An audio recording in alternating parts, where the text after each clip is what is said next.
a good weekend football-wise, but we had a phenomenal week. Guys I've been able to reconnect with, some of the guys I've stayed in touch with over the years. We just had a wonderful time down there. We got to tour the new Cowboys facility. They're, $1.2 billion facility, which is crazy. Got to play a little golf, and then good friend of ours, Rich Dalrymple, the PR guy for the Cowboys, hosted us in his suite. So, can't complain. The football game didn't turn out that well. As we said, 2/3 of the weekend was nice. The Bruins lost, the Irish lost, but we didn't. I got you. And listen, it's cyclical. I mean, Notre Dame up and down, Alabama up. It happens. It is what it is. LSU. You name the great programs across America. Texas is, I think, slowly on its way back. How long does it take before USC gets restocked and really starts beating people up again? Well, hopefully not too long. Going through the sanctions, we had to build back up to the 80-some scholarships, and it's happened. But it's obvious from that game that we're not up to snuff with the Alabamas and those teams in the country. But maybe we're good enough to win the Pac-12. Hopefully, we'll see. But I think one of the areas that I thought we'd be a lot better was the offensive line. I mean, just about every guy there is a 3-year starter. I thought that would be better.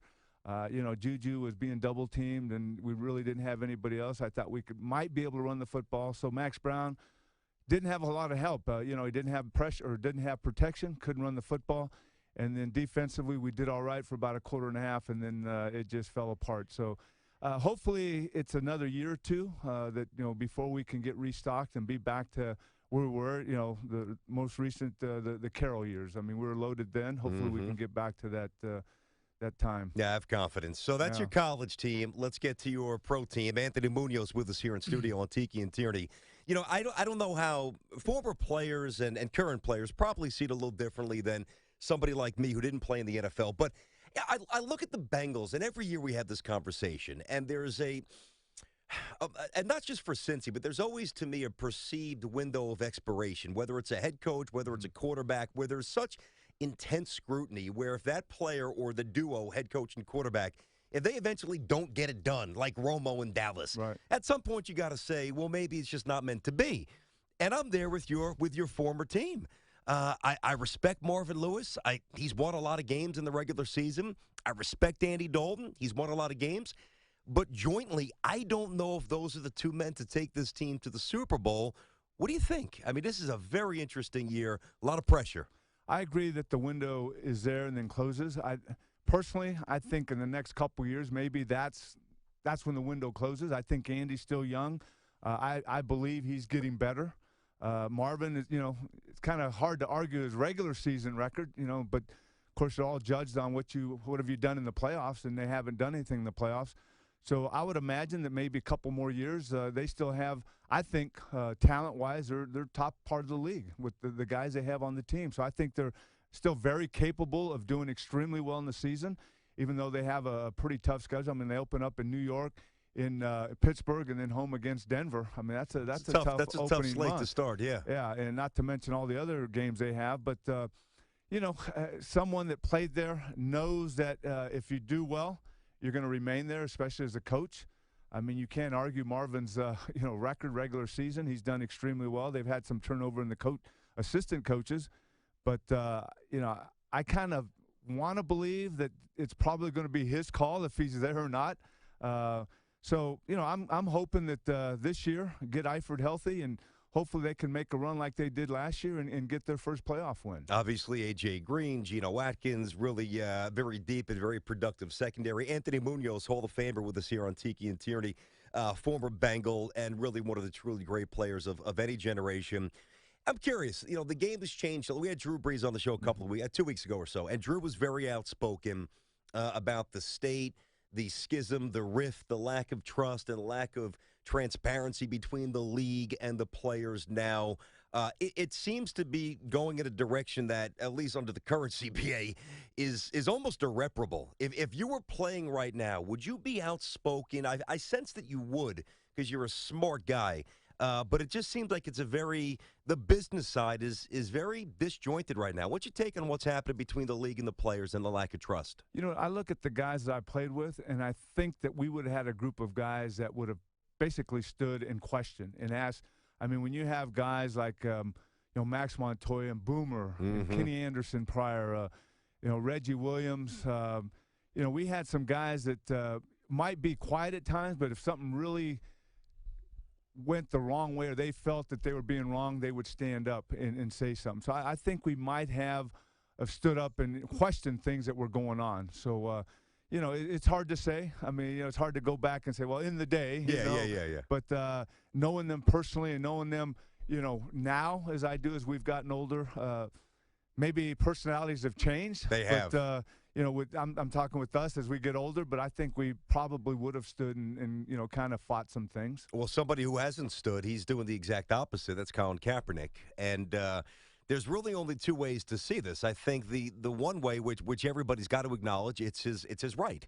And then the emotional, that's the factual part of it. The emotional aspect of it, that's where it can kind of branch off into a lot of different emotions and a lot of different conversations. How do you view, if you're in the huddle with say a Boomer? I mean, Boomer's the complete opposite. Boomer's on the record for being very passionate against what Kaepernick did. Would that bother you? Would you say something? How would you deal with that? Well, when you're in there you want as many non-distractions as you possibly can get to win football games. So, maybe in my day we would have said, maybe use another platform because it's taken away from us winning football games. Maybe that's what, we would have said in the huddle because it's definitely a distraction to their team and what's going on. It's hard to argue. It is his right to say or do what he's doing, but maybe in a different way. Mm-hmm. So it's one of those things where you might not agree with it, but it is his right, and maybe there's another way to go about doing that, another platform where it's not going to take away from preparation. It's not going to take away from winning football games, and that's our main goal as football players. Now, talking to Anthony Munoz, 13 amazing seasons with the Bengals, 9-time first-team All-Pro, 98 Hall of Fame inductee. You talk about Kaepernick and what's going on there. From a football point of view, and you played with some good quarterbacks, and you mentioned both of them before. If you had a chance to play with any quarterback other than the two gentlemen that you got to play with, who would it be? Just somebody that you really admire, would really like breaking the huddle with, and have a lot of respect for. Any era? Or any era at all. Wow, that's a tough one because there's guys, I always mention, especially nowadays, I mention Aaron Rodgers. Of course, I had a chance to play with some of the great ones in the Pro Bowl. I mean, Dan Marino and, guys like Jim Kelly. Dan Fouts was pretty good in your era. I mean, tremendous football players. Yep. And, of course, my two guys I had a chance to play with, so Kenny Anderson and Boomer. I mean, you're not going to find, guys that are much better than that mentally, physically, and leadership-wise. Going back to the days of, Johnny Unitas or, a Bart Starr, with those great football teams. So there was a variety of guys that I would have loved to play for and protect them and, win football games with. We talk about the evolution of the passing game and how the quarterback skill set has changed. Everybody seems to be 6'5" and relatively, outside of Russell Wilson, relatively quick and, rocket arms and back shoulder throws. The game's really changed. Without, talking over our heads so we can kind of understand it in very simple terms, has offensive line play evolved or really changed? When you watch a game on Sunday, do you see a dramatic difference from what you guys did back in the trenches back in the day? Well, I think there's definitely more pass blocking needed. I mean, everybody's throwing the ball and having to get the thing that is a little nicer. You have to get rid of it a lot quicker. Back when I was playing, we had a 3-step, a 5-step, and a 7-step. I mean, sometimes we had to try to pass block forever. Where now, because of the defense, it's getting out of there quickly. Mm-hmm. So, you have a chance to, block and things are out of there.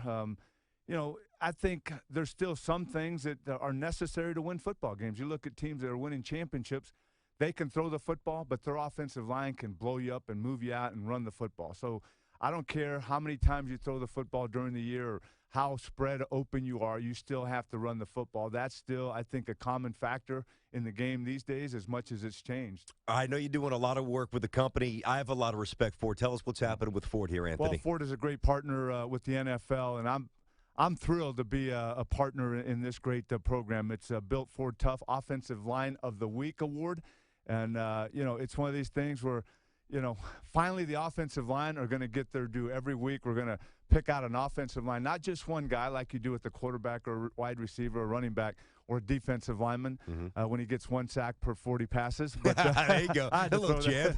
But, it's amazing. Ford truck, tough. You talk about tough guys, smart guys, durable guys, offensive line, and that's what you're looking at with, Ford trucks. So it's a working man's truck, which I love. And not only – do we have this Offensive Line of the Week award, but go on to NFL.com/Ford, and you can win, the toughest ticket to Super Bowl 51 in Houston. And I get a chance as I'm riding around the city to ride around in one of these NFL-themed Ford Super Duty trucks, and you get a chance to win one of those too. So I would go on NFL.com/Ford and not only get a chance to win NFL, Super Bowl tickets, but this NFL-themed heavy-duty truck. So, I'm going to be doing this all year. I'm thrilled to be part of this program and, of course, Ford and the NFL. And now they have Anthony Munoz on the team to promote this great award that we have going on. That's a pretty good start to an O-line. Who's the best O-lineman out there right now? Best O-lineman, there's probably a couple tackles that I'd put right up there on top. And I hate to say this because one of them plays for a team in the same state. But Joe Thomas and then Tyron Smith down in Dallas are pretty good. Those two guys are pretty good tackles.